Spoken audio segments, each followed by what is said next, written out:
Morning students, कैसे हैं आप सब। आज का जो हमारा वीडियो है वो एक्सरसाइज 2.3 से रिलेटेड है। 2.2 तक हम सारी मतलब कि दो एक्सरसाइज कवर कर चुके हैं। अब थर्ड एक्सरसाइज जो है हमारी है जो बेस्ड है वो है पॉलिनोमियल डिवीजन पे, एक तो सेकंड रिमाइंडर थ्योरम और थर्ड है check and verify the factors. ये जो थर्ड पॉइंट है ये 2.4 में भी कुछ क्वेश्चंस इसके हैं, बट यहाँ पर एक क्वेश्चन है इसका, तो यहीं पर इसको डिस्कस कर लेंगे हम लोग। तो चलिए फिर बढ़ते हैं इस पे। फर्स्ट जो पॉइंट है आपका पॉलिनोमियल डिवीजन का, देखिए पॉलिनोमियल डिवीजन आपने 8th क्लास में भी किया है और एक्सरसाइज में 2.3 में ऐसा कोई क्वेश्चन नहीं है, लेकिन जब फोर्थ में हम 2.4 पर चलेंगे तो उसमें एक फैक्टर थ्योरम है, उसमें पॉलिनोमियल डिवीजन का थोड़ा बहुत यूज है, तो यहां पर उसको करना थोड़ा सा जरूरी है। तो एक पॉलिनोमियल डिवीजन का फिलहाल तो एक सिंपल सा क्वेश्चन ले लेता हूं मैं, क्योंकि इस एक्सरसाइज में इसका यूज नहीं है, बट एक क्वेश्चन हम लोग प्रैक्टिस के लिए जरूर करेंगे। x plus 2 x cube minus 4x square plus 2x minus 3। हाँ जी, तो ये क्वेश्चन पॉलिनोमियल डिवीजन का है। इसमें हमें क्या करना होता है, ये जो x है इसको इस x3 बनाना है। इसको x को x3 बनाने के लिए किससे मल्टीप्लाई करना चाहिए? x स्क्वायर से। x को x3 बनाने के लिए x स्क्वायर से मल्टीप्लाई करना चाहिए। अब आपको याद रखना है कि भाई एक्स स्क्वायर से अगर आपने मल्टीप्लाई कर दिया एक्स को, तो इस एक्स स्क्वायर को एक्स से तो करना ही पड़ेगा, प्लस 2 से भी करना पड़ेगा। तो एक्स स्क्वायर को जब एक्स से करेंगे तो एक्स क्यूब आएगा, और एक्स स्क्वायर को 2 से करेंगे तो क्या आएगा? 2x स्क्वायर, क्योंकि यहाँ प्लस है तो यहाँ पर प्लस 2x स्क्वायर होगा। अब यहाँ पर ध्यान दीजिए कि भाई इसके आगे साइन क्या है? प्लस का साइन है, इसके आगे कोई साइन नहीं, प्लस का लेके चलेंगे, ऑब्वियस सी बात है। एंड अब यहाँ पर हम साइन चेंज करते हैं। साइन चेंज मतलब अगर यहाँ पर प्लस का साइन नीचे वाले में करेंगे, ऊपर वाले में नहीं करेंगे। अच्छा, ये जो लाइन मैंने डाली थी ये सिर्फ एक्स क्यूब के लिए डाली थी, सिर्फ बताने के लिए आपको। तो यहाँ पर प्लस है होगा तो माइनस कर देंगे, माइनस होगा तो प्लस कर देंगे, बट ऊपर वाले में नहीं करना है, सिर्फ नीचे वाले में करना है। माइनस माइनस तो दोनों प्लस, तो दोनों माइनस कर दिया। यहाँ प्लस का एक्स क्यूब है या माइनस का एक्स क्यूब है, cancel out. Minus 4x square minus 2x square कितना हो गया? Minus 6x square. ऊपर से एक टर्म और उतारेंगे, प्लस का 2x। अगेन उसी मेथड को हम लोग क्या करेंगे? रिपीट करेंगे, दैट x को किससे मल्टीप्लाई करें कि माइनस 6x का स्क्वायर आ जाए। तो अगर आप ध्यान दें तो x को अगर x स्क्वायर बनाना है तो x से मल्टीप्लाई करना पड़ेगा, और x के आगे माइनस 6 लाना है तो माइनस 6 से भी करना पड़ेगा। तो ऑब्वियसली बात है कितने से मल्टीप्लाई करना पड़ा? माइनस का 6x। माइनस 6x को x से मल्टीप्लाई करेंगे तो आएगा माइनस का 6x स्क्वायर। मैंने कहा था भी दोनों से मल्टीप्लाई करना होगा, इससे भी और इससे भी। तो माइनस 6x को प्लस 2 से मल्टीप्लाई करेंगे तो कितना आएगा? माइनस का 12x।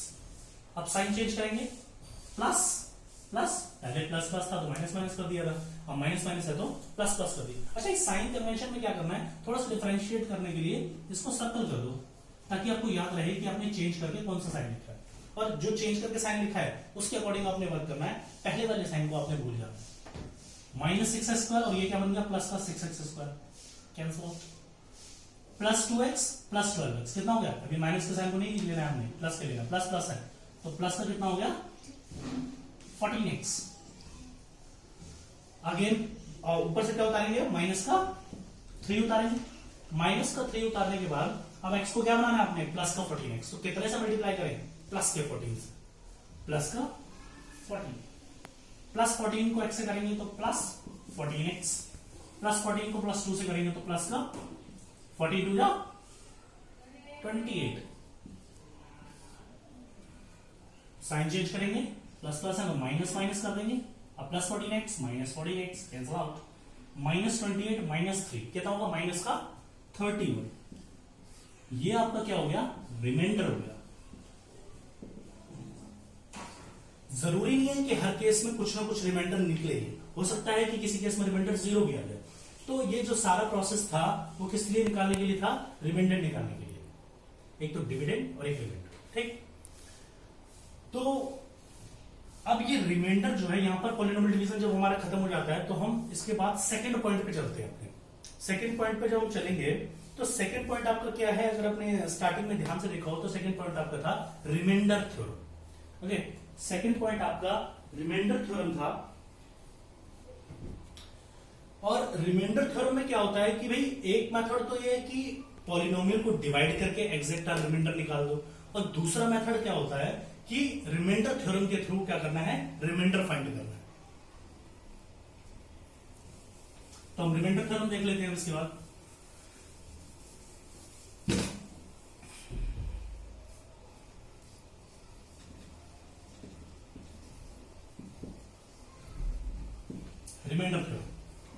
रिमाइंडर थ्योरम में क्या होता है, बिना डिवाइड किए रिमाइंडर निकल जाता है, बिना डिवाइड किए। तो बुक का ये क्वेश्चन ले लेता हूं मैं। बुक का ही क्वेश्चन है 2.3 के फर्स्ट पार्ट ये। ओके, 2.3 का first question, x cube plus 3x square plus 3x plus 1, इसको डिवाइड किया है by first part x plus 1 and second part x plus 1। अच्छा, वैसे तो इसमें कई सारे पार्ट है, 5-6 पार्ट है, पर मैंने मेनली 2 ही पार्ट लिए हैं। फर्स्ट है न्यूमेरिक के लिए और दूसरा पाई दे रखा है, तो इसमें कुछ प्रॉब्लम हो इसलिए पाई वाला पार्ट ले लिया। तो 5 की जगह सिर्फ 2 ही पार्ट करेंगे, बाकी पार्ट आप लोग इजीली खुद भी कर सकते हैं। तो जब हम फर्स्ट पार्ट की तरफ चलते हैं तो इसने कहा, क्वेश्चन ये है when this is divide by this, अगर इस पॉलिनोमियल इक्वेशन को x प्लस 1 से डिवाइड किया जाए तो आपके पास जो रिमाइंडर है वो क्या आएगा। अगर इस पॉलिनोमियल इक्वेशन को x प्लस 1 से डिवाइड किया जाए तो क्या आएगा, रिमाइंडर क्या आएगा। पर यहां पर कैसे बताना है, विदाउट डिवाइडिंग, बिना डिवाइड किए। तो वो कैसे निकालेंगे, bye remainder theorem.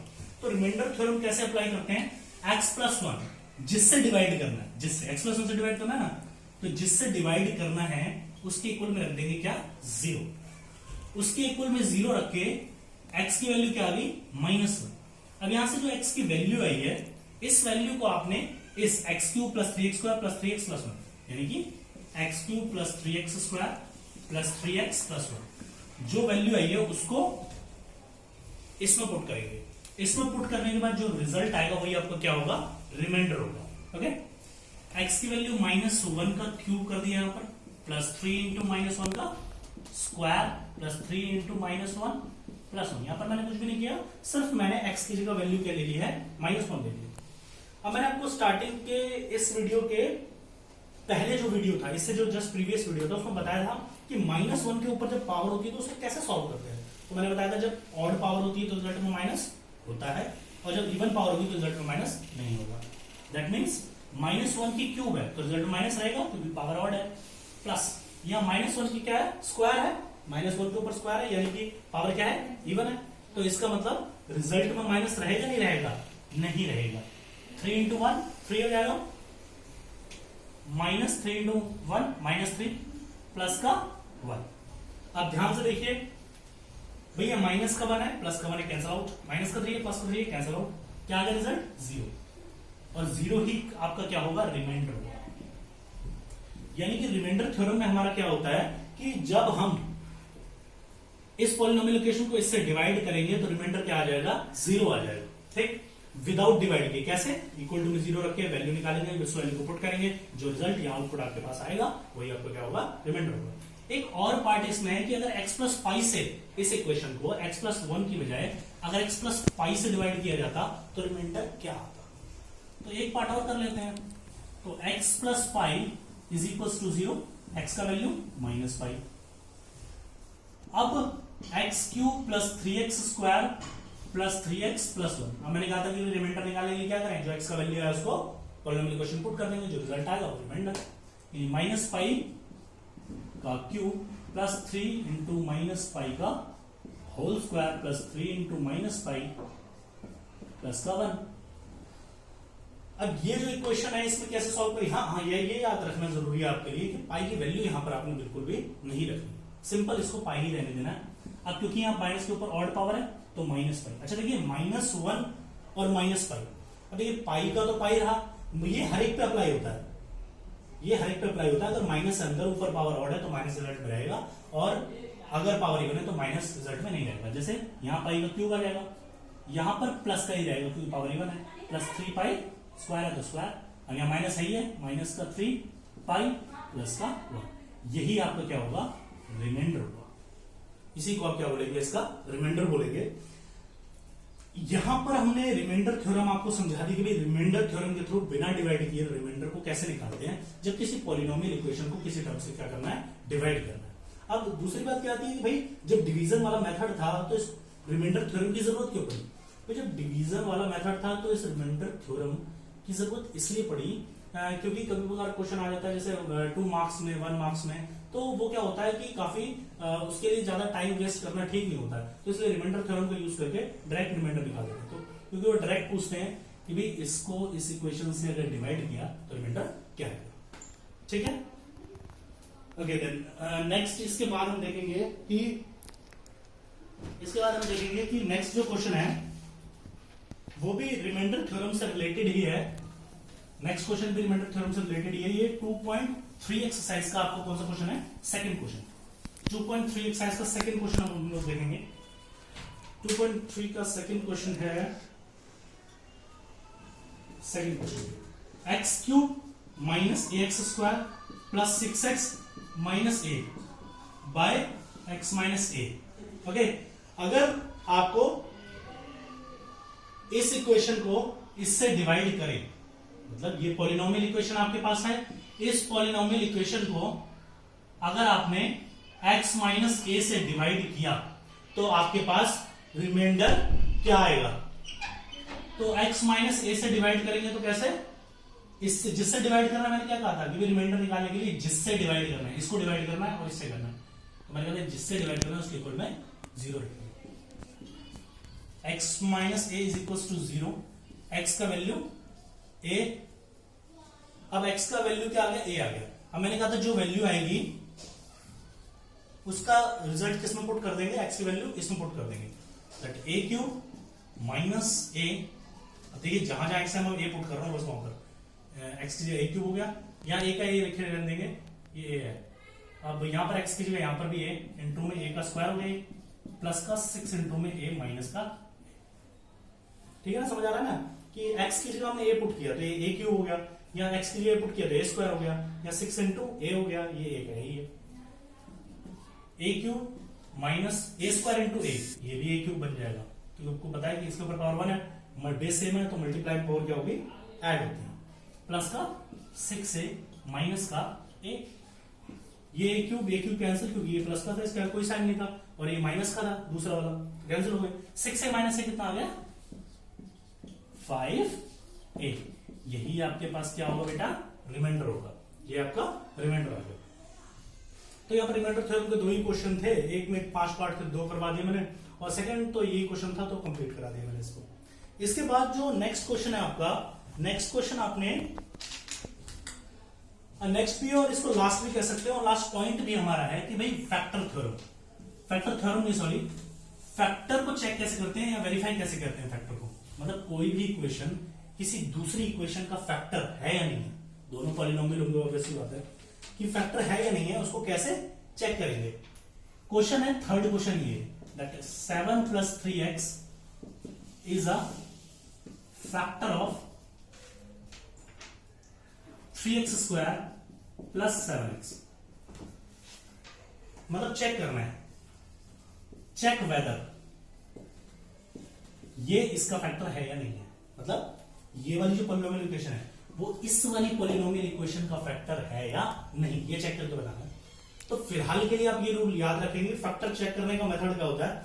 Factor check करने का मेथड ये होता है कि भाई जिसको फैक्टर प्रूव करना है, इसको इसका फैक्टर प्रूव करना है, इसको इसका फैक्टर प्रूव करना है, तो इसके इक्वल में 0 रखेंगे।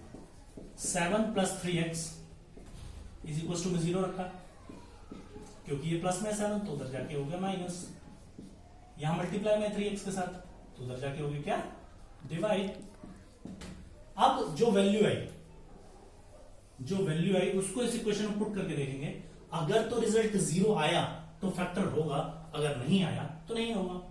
That means 3x square plus 7x, यहां पर x की वैल्यू ये वाली पुट करके देखेंगे, x की वैल्यू 3 इंटू में माइनस 7/3 का होल स्क्वायर प्लस में 7 इंटू में माइनस 7/3, 3 इंटू 7 का स्क्वायर 49। अब देखिए माइनस है पावर इवन तो माइनस रिजल्ट में नहीं आएगा, 7 7 या 49, 3 3 का 9।